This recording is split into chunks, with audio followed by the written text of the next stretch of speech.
Welcome to NEET Physics Tamil 11th Physics Mechanical Properties of Fluid. Example 10.6. In a car lift, compressed air exerts a force F1 on a small piston having a radius of 5 cm. This pressure is transmitted to a second piston of radius 15 cm. Figure 10.6. If the mass of the car to be lifted is 1350 kg, calculate F1. What is the pressure necessary to accomplish this task? This picture is taken from NCERT 11th Physics textbook. இது வந்து ஒரு car lift. இதில் ஒரு small piston, large piston மேலே காரை வச்சுருக்காங்க. இந்த small பிஸ்டனில் force F1 apply பண்ணி pressure develop பண்ணி அந்த pressure வந்து transmitted to this one. Due to this pressure, the large piston moves up, lifting the car upwards. காரோட weight 1350 kg னா இதில் எவ்வளவு ஃபோர்ஸ் ஆக்ட் பண்ணும்? ஸ்மால் பிஸ்டனில் ஆக்ட் பண்ணுற ஃபோர்ஸ் F1 வந்து கால்குலேட் பண்ண சொல்கிறாங்க. அதுக்கப்புறம் இதில் வந்து எவ்வளவு ப்ரெஷர் டெவலப் ஆகுது, ஆர் ப்ரெஷர் வந்து இதில் எவ்வளவு டிரான்ஸ்மிட் ஆச்சு. Force required F2, that is force required to be acted upon in the second piston. F2 வந்து mass of the car into G, mg, that is 1350 into 9.8. This will be in Newton. Hence force required at smaller piston F1 is, இங்க தேவைப்படுற force வந்து F2 by A2 into A1, that is pressure due to F2 on large piston into area of the smaller piston. A2ங்கிறது area of the large piston, A1ங்கிறது cross sectional area of the smaller piston, equal to F2 வந்து 1350 into 9.8 divided by large பிஸ்டனோட area 5 into 15 cm square into smaller piston area 5 into 5 cm square. This is equal to 1350 into 9.8 into 5 square divided by 15 square. ரெண்டுமே centimetre, அதனால் வந்து இதை unit convert பண்ண வேண்டியதில்லை. This becomes equal to 1470 Newton, 1470 Newton. Hence pressure to be applied by the smaller piston equal to force on the smaller piston divided by its area equal to 1.9 into 10 power 5 Newton per meter square. This is double the atmospheric pressure. Answer is simply pressure on large piston due to the car's weight. ஆக்சுவலாக காரோட wait வந்து இந்த large piston மேலே டவுன்வார்ட் act பண்ணுற போது இங்கே act பண்ணுற pressure வந்து required to be applied through the smaller piston. அப்போ தான் வந்து அது அப்வார்டு வந்து காரை புஷ் பண்ண முடியும். Equation of continuity. Volume flow rate in a channel or tube is constant. Volume flowing through the pipe per unit time equal to area into velocity. Volume na area into distance moved. Volume flow rate வந்து area into velocity. So இந்த இடத்துல area of cross section A1, இங்க larger area of cross section A2, இங்க in between these two area A3ங்கிற area of cross section இருக்குது. இங்க velocity V1 இருந்தா, இங்க V2, இங்க V3 இருந்தா, then volume flow rate at this point A1 V1, at this cross section A2 V2, and here it is A3 V3, all should be equal. So இது எல்லாமே equal. That means smaller area of cross section la velocity will be higher, larger area of cross section la velocity will be smaller. Bernoulli's principle. This is based on conservation of energy. Total energy is conserved at all points of fluid flow. ஒரு சேனல்ல R some டியூப்ல வந்து ஒரு fluid flow ஆகிட்டு இருக்கிற போது at each and every point in the tube when the fluid is flowing, total energy is conserved. Pressure energy plus potential energy plus kinetic energy plus other energies all will be summed to constant. Pressure energy is PV, pressure into volume, plus potential energy mgh plus kinetic energy of me square equal to constant. Other energies ignore பண்ணிட்டோம். Dividing by volume throughout, pressure plus rho gh plus half rho v square is a constant. pressure plus rho GH is a constant if velocity considered same throughout. So velocity வந்து vary ஆகலைன்னா then half rho V ஸ்கொயரும் கான்ஸ்டண்டாக இருக்கும். அதை right side இங்கே கொண்டு வரும்போது P plus rho G H constant. But P plus rho G H plus half rho V square வந்து constant. This is the Bernoulli's equation. So இந்த டியூப்ல வந்து ஃப்ளூயிட் ஃப்ளோ ஆகிற போது இந்த இடத்துல ப்ரெஷர் P1, இங்கே P2, இந்த இடத்துல வெலாசிட்டி V1, இங்கே V2. இந்த ஹைட் தட் இஸ் டியூபோட height from this reference line is H1. இந்த இடத்துல அதோட height H2. Then P1 plus rho g H1 plus half rho V1 square will be equal to P2 plus rho g H2 plus half rho V2 square will be equal. This picture is taken from NCERT 11th physics textbook. Torricelli's law related to flow of fluid through two different cross sections in the same container or vessel. So இது வந்து ஒரு பெரிய fluid tank. இதோட area of cross section A2. இதில் சைடில் வந்து ஒரு opening இருக்கும் ஆர் ஹோல். அதோட area of cross section A1. So இந்த ரெஃபரன்ஸ் பாயிண்ட் 2ன்னு இதை 1ன்னு எடுத்துக்கிறோம். At reference point 1 fluid velocity வந்து V1, area of cross section A1. இந்த இடத்துல வந்து only atmospheric pressure is acting. அதனால் இங்கே ப்ரெஷர் வந்து PA. Inside pressure is P2 equal to P ன்னு எடுத்துக்கிறோம். So இந்த level from the bottom of the tank is Y2. Point 1 is at a height of Y1 from the bottom of the tank. இதில் ஒரு assumption என்ன பண்ணுறோம்னா இந்த டேங்கோட area of cross section A2 வந்து ரொம்ப லார்ஜ் கம்பேர் டு A1 எடுத்துக்கிறோம். அதனால் ஃபார் அ ஸ்மால் டைம் இந்த ஃப்ளூயிட் வந்து இதில் வெளியே வர்ற போது இந்த லெவல் வந்து சேஞ்ச் ஆகாத மாதிரி எடுத்துக்கிறோம். That is velocity at 2 V2 வந்து நெக்லிஜிபிளாக எடுத்து 0ன்னு அசியூம் பண்ணிக்கிறோம். At 1 the volume flow rate that is here is A1 V1. At 2 volume flow rate is downward equal to A2 V2. But cross sectional area of the tank A2 is much larger than that of the hole. That is A2 far greater than A1. Then we may take the fluid to be approximately at rest at the top. So இது வந்து ரொம்ப large டேங்கிறதால இதில் வந்து fluid இந்த ஹோலில் short time போகிறபோது இந்த level change ஆகிறது இல்லை. That means it is not at all moving downward. Therefore V2 0ன்னு எடுத்துக்கிறோம். Applying the Bernoulli's equation point 1க்கு P atmosphere PA plus half rho V1 square plus rho G Y1 equal to P2 plus of rho V2 square. V2 தான் negligible, அதனால் இதை cut பண்ணிடுறோம். Plus rho g Y2 இந்த height. Taking Y2 minus Y1 equal to H. இந்த ரெண்டுக்கு இடையில இருக்கிற height difference வந்து Hன்னு எடுத்துக்கிட்டோம்னா then V1 equal to square root of 2GH plus 2 into P minus PA by rho. இந்த ஈக்குவேஷனில் if top is open to atmosphere then P or P2 will be PA. Then இந்த term வந்து cancel ஆயிரும். Then V1 will be square root of 2GH. So this is Torricelli's law. ஒரு large tankல at a depth Hல வந்து ஒரு small hole இருந்துச்சுன்னா velocity of fluid through it will be equal to square root of 2GH plus this one 2 into P minus PA by rho. If both the top and the hole both are exposed to atmospheric pressure, then this term will go. Then velocity flowing through this small hole will be square root of 2GH. So இதில் இந்த ஹோலோட ஏரியாவே வரல. That means இந்த இடத்துல ஒரு large whole இருந்தாலும் small whole இருந்தாலும் same வெலாசிட்டியில் வந்து fluid will go out. If both are open to atmosphere, then V1 equal to square root of 2GH. This is speed of freely falling body from a height h. This is Torricelli's law. In rocket propulsion, pressure P is far greater than PA. அந்த கேஸில் 2GH ignore பண்ணிடலாம். Then PA and 2GH may be ignored. Then V1 will be equal to square root of 2P by rho.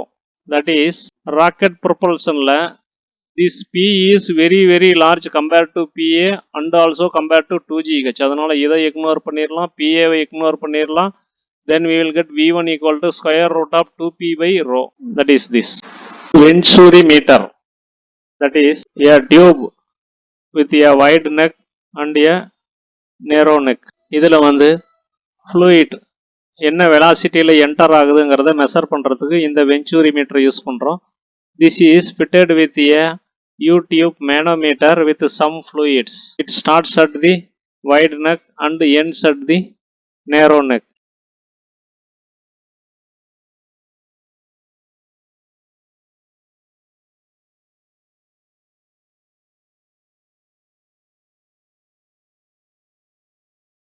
This is reference point 1, this is reference point 2.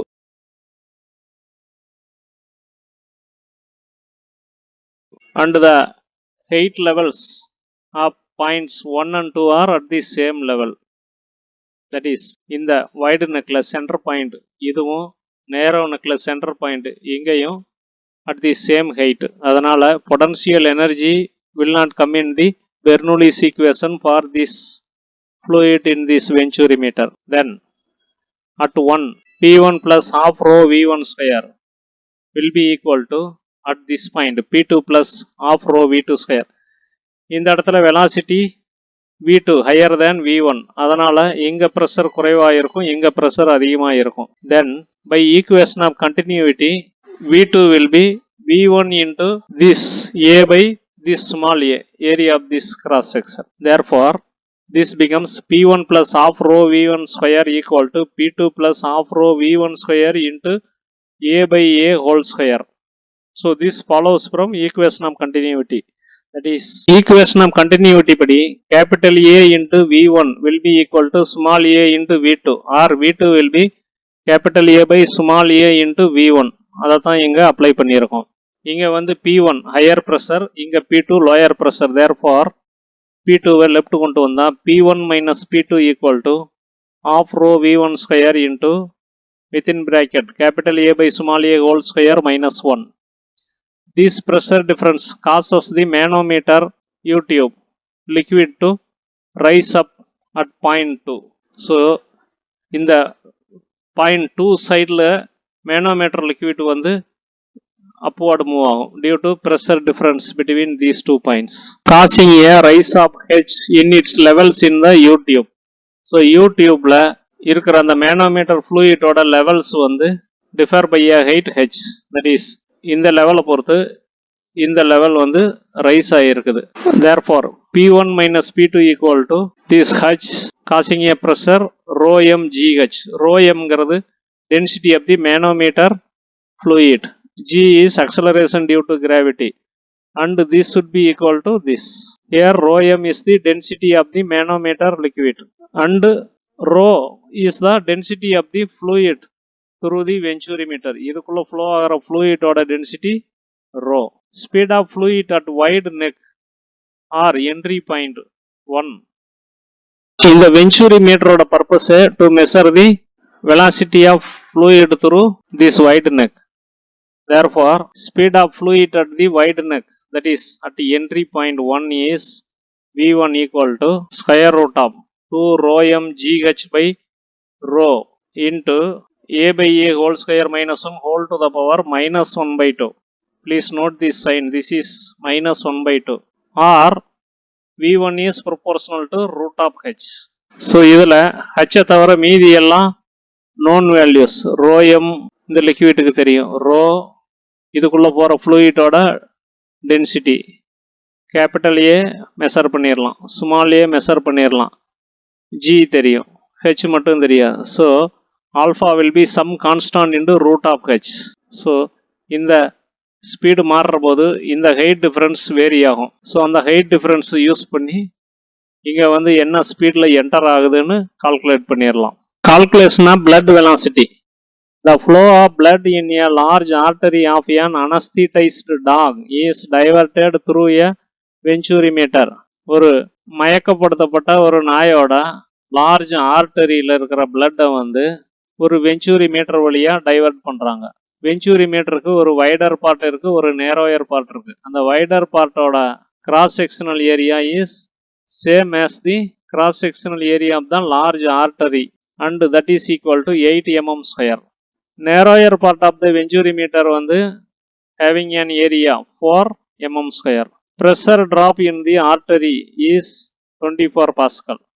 That is, அந்த வெஞ்சூரிமீட்டர்ல wider பார்ட்ல இருந்து நேரோவர் பார்ட்டுக்கு வந்து blood flow ஆகிற போது அதில் வர்ற pressure drop 24 pascal. Then what is the speed of the blood in the artery? ஆர்டரியில் என்ன ஸ்பீடில் blood flow ஆகுதுன்னு கால்குலேட் பண்ண சொல்கிறாங்க. ஸோ டாகோட ஒரு ஆர்டரியில் இருக்கிற பிளட்டை வந்து வெஞ்சூரிமீட்டரில் டைவெர்ட் பண்ணுறாங்க த்ரூ இட்ஸ் வைடர் எண்ட். அதுக்கப்புறம் it goes to the narrower end. So இங்கேருந்து இங்கே போகிற போது there is a drop in the pressure which is 24 Pascal. Now speed of the blood in the artery or through the wider portion of the venturi V1 is equal to square root of 2 into P1 minus P2 by rho into capital A by small a whole square minus 1 whole to the power minus 1 by 2. இது முதல்லயே பார்த்தா வெஞ்சூரிமீட்டர் equation. So இதில் மேனோமீட்டரோட fluid density அதெல்லாம் use பண்ணல, just pressure drop in the venturi is used. Density of blood வந்து 1.06 into 10 power 3 kg per meter cubed, slightly larger than water's density. Then this becomes V1 equal to square root of 2 into P1 minus P2 is nothing but pressure drop in the venturi between narrower and wider ends divided by rho and within bracket capital A by A whole square minus 1 whole to the power minus half. A by A வந்து 2, ஏன்னா wider end வந்து 8 mm square, narrower end வந்து 4 mm square, அதனால A by A வந்து 2. Therefore velocity through venturimeter inlet here is equal to square root of 2 into pressure drop வந்து 24 Pascal. It is in SI units, அதனால அப்படியே போட்டுக்கிறோம், divided by rho. இது வந்து 1060 or 1.06 into 10 power 3 ரெண்டு ஒன்று தான். and within bracket A by A 2, therefore 2 square minus 1 whole to the power minus half. இதை எல்லாம் கால்குலேட் பண்ணா V1 becomes equal to 0.123 meter per second. Hence the speed of the blood in the artery is this much. So இதில் wider portionல velocity low, pressure is high. narrower portionல velocity increase ஆகும், pressure வந்து drop ஆயிரும். Example 10.8. A fully loaded Boeing aircraft has a mass of 3.3 into 10 power 5 kg, that is 330 tons. Its total wing area is 500 meters square. It is in level flight with a speed of 960 km per hour. Level flight means flying at a constant altitude and not going up and down. Subdivision A. Estimate the pressure difference between the lower and upper surfaces of the wings. Subdivision B. Estimate the fractional increase in the speed of the air on the upper surface of the wing relative to the lower surface. Density of air is rho equal to 1.2 kg per meter cubed.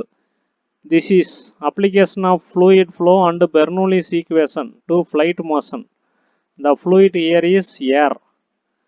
So ஒரு flight வந்து certain altitudeல வந்து fly ஆகிட்டு இருக்குது, அதோட total wing area 500 meter square, that is ரெண்டு விங்கோட area, அதோட mass with passengers etc 3.3 into 10 power 5 kg.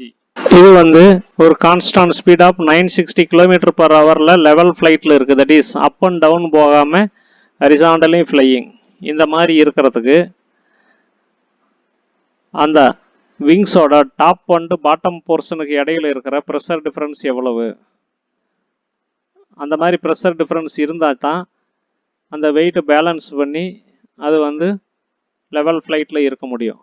அதுக்கப்புறம் விங்ஸோட அப்பர் போர்ஷன்லையும் பாட்டம் போர்ஷன்லையும் ஃப்ளோ ஆகிற ஏரோட வெலாசிட்டி டிஃபரன்ஸ் எவ்வளவுன்னு கால்குலேட் பண்ண சொல்கிறாங்க. This picture is taken from bing.com. So ஒரு ஃப்ளைட்டோட விங்ஸ், இதுதான் விங்ஸ், இந்த விங்ஸோட அப்பர் போர்ஷனில் velocity of air will be high and pressure will be low compare to bottom portion of the wings. Here high pressure and low velocity of air. அந்த மாதிரி இருந்தால் தான் pressure difference develop ஆகி due to the pressure difference இந்த போயிங்கோட weight வந்து balance பண்ணி பறக்க வைக்க முடியும், ஃப்ளைட்டில் இருக்க வைக்க முடியும். Coming to answer, subdivision A, the weight of the Boeing aircraft is balanced by the upward force due to the pressure difference. விங்ஸோட பாட்டம் போர்ஷனுக்கும் டாப் போர்ஷனுக்கும் இடையில இருக்கிற ப்ரெஷர் டிஃபரன்ஸ்னால there will be an upward force acting on the Boeing aircraft to balance its weight. That is, force due to pressure difference equal to delta P into area of the wing. This should balance the weight.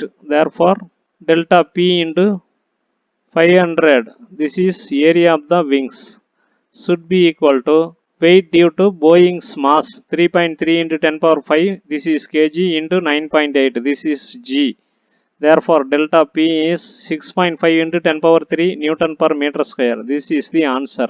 So, அந்த போயிங்கோட விங்ஸோட upper பார்ட்டுக்கும் lower பார்ட்டுக்கும் இடையில இருக்கிற pressure difference should be this much. Subdivision B, we ignore the small height difference between the top and bottom sides in Bernoulli's equation. Flightோட விங்ஸோட upper பார்ட்டுக்கும் lower பார்ட்டுக்கும் இருக்கிற height வந்து வெரி ஸ்மால். அதனால் வந்து அந்த ஹைட் டிஃபரன்ஸை இக்னோர் பண்ணிவிட்டு பெர்னூலிஸ் ஈக்குவேஷனை அப்ளை பண்ணுறோம்.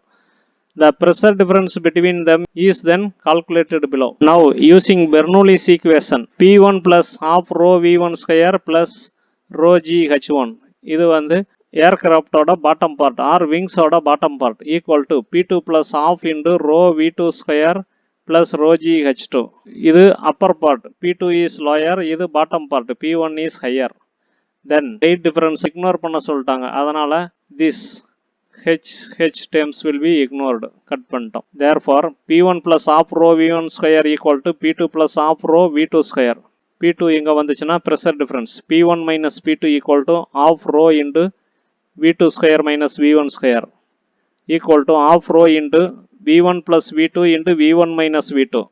A plus B into A minus B equal to A square minus B square formula.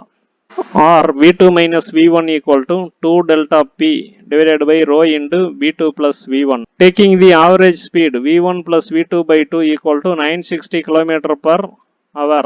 That is 267 meter per second. Therefore, this becomes V2 minus V1 equal to delta P divided by rho 1.2 into V2 plus V1 by 2. So, இந்த 2 வந்து இங்க வரபோது V2 plus V1 by 2. V1 plus V2 by 2 is this much.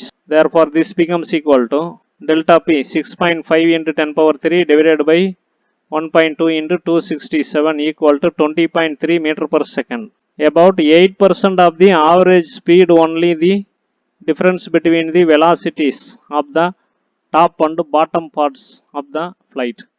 So, flight ஓட top and bottom partல flow ஆகிற air velocity ஓட difference வந்து only 8% of the average speed of the flight. So, flight இந்த directionல போகிறபோது air will flow opposite direction. இங்கேயும் opposite direction. So, flight என்ன velocityல போகுதோ ஸ்பீடில் போகுதோ almost அதே ஸ்பீடில் வந்து air will flow in the opposite direction. But bottom பார்ட்டுக்கும் டாப் பார்ட்டுக்கும் ஏரோட வெலாசிட்டிக்கு இடையில இருக்கிற டிஃபரன்ஸ் வந்து about 8%, and that is equal to 20.3 meter per second, and this will be equal to about 70 km per hour.